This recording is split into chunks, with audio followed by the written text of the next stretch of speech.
बिहार को लेकर के अमित शाह की नई टीम का गठन शुरू हो चुका है और इस गठन में लिस्ट तैयार होने लगे हैं। कुछ लिस्ट जो बिहार के नेताओं ने दिए हैं और कुछ लिस्ट जो अमित शाह ने खुद पिकअप किए हैं। इन सारी बातों को लेकर के लगातार बिहार पर फोकस अमित शाह, जेपी नड्डा और नरेंद्र मोदी इस बात को लेकर के पूरी तरह से अब तैयारी में लग गए हैं कि बिहार में किसी भी तरह का उनके साथ गड़बड़ नहीं हो। यानी गड़बड़ नहीं होने का मतलब आप समझ रहे हैं कि 2024 में नरेंद्र मोदी के प्रधानमंत्री बनने की जो रास्ता है, जो सीढ़ी है, वो बिहार से शुरू होती है। बिहार से होते हुए ये सीढ़ी पहले बंगाल की तरफ जाती है, उसके बाद झारखंड जाती है, उसके बाद फिर आसाम की तरफ हो जाती है और वहाँ से लौट करके ये उत्तर प्रदेश होते हुए दिल्ली पहुँचती है।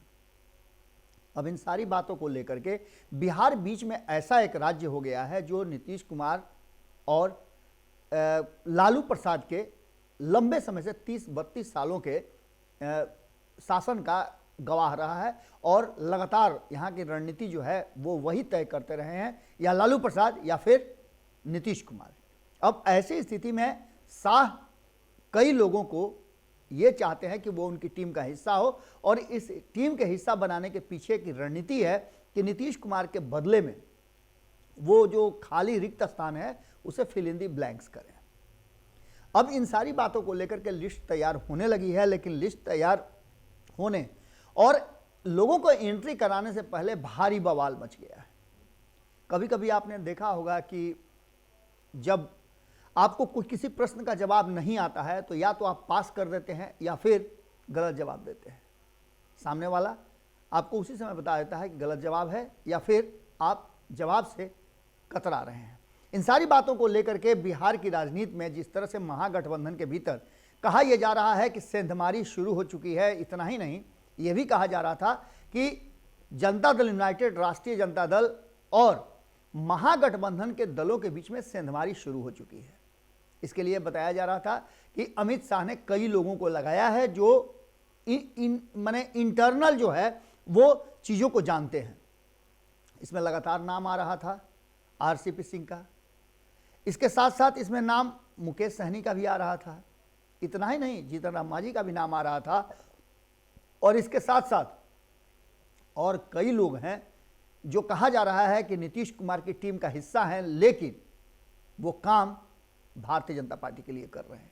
अब इस बात में कितनी सच्चाई है ये तो आने वाला वक्त बताएगा। 2024 के चुनाव से पहले जो टीम बनेगी वो बताएगी, लेकिन उपेंद्र कुशवाहा के और आरसीपी सिंह के बयान के बाद से ये तय होने लगा है, ये चर्चाएं शुरू हो गई हैं कि दोनों मिल करके नीतीश कुमार को चेकमेट करेंगे। लेकिन दूसरी तरफ नीतीश कुमार ने गेम ही चेंज कर दिया है। जहां एक तरफ शाह की नई टीम में नीतीश के करीबियों की एंट्री पर उससे पहले ही बवाल शुरू हो गया है और जहां लोग नीतीश कुमार को छोड़ें उससे पहले नीतीश कुमार ने वो रास्ता बना दिया है कि उन्हें स्वतः बाहर चला जाना पड़े। आपने देखा होगा कई लोगों के साथ ऐसी बातें हो गई है और नीतीश कुमार के इर्द गिर्द रहने वाली जो टीम है, नीतीश कुमार के जो कॉन्फिडेंस के लोग हैं वो एक्शन में भी आ गए हैं। चाहे उपेंद्र कुशवाहा वाला बयान हो या फिर भारतीय जनता पार्टी को लाभ देने वाला चंद्रशेखर का बयान, इन सारे बयानों को लेकर के कहीं ना कहीं अब जनता दल यूनाइटेड पूरी तरह से कैलकुलेटेड है और वो कमान जो है सीधे तौर पे ललन सिंह ने संभाल लिया है।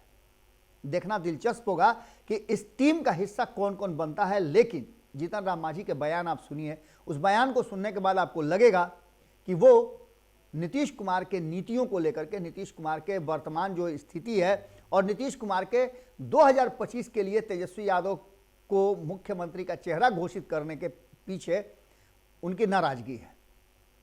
साफ तौर पे जीतन राम मांझी ने अपनी नाराजगी जाहिर की है। इतना ही नहीं, शराबबंदी की बात कर लें या नीतीश कुमार की और भी कई नीतियां हैं जिसको लेकर के जीतन राम मांझी हमलावर रहे हैं। यहां तक कि कोऑर्डिनेशन कमेटी को लेकर के भी उन्होंने कई बार बात रखी है, लेकिन उनकी बात अब तक मानी नहीं गई है। इतना ही नहीं, आपने देखा होगा कि बिहार में युवाओं की एक नई खेप, नई पौध तैयार हो रही है जिस पर भी भारतीय जनता पार्टी और अमित शाह की नज़र है।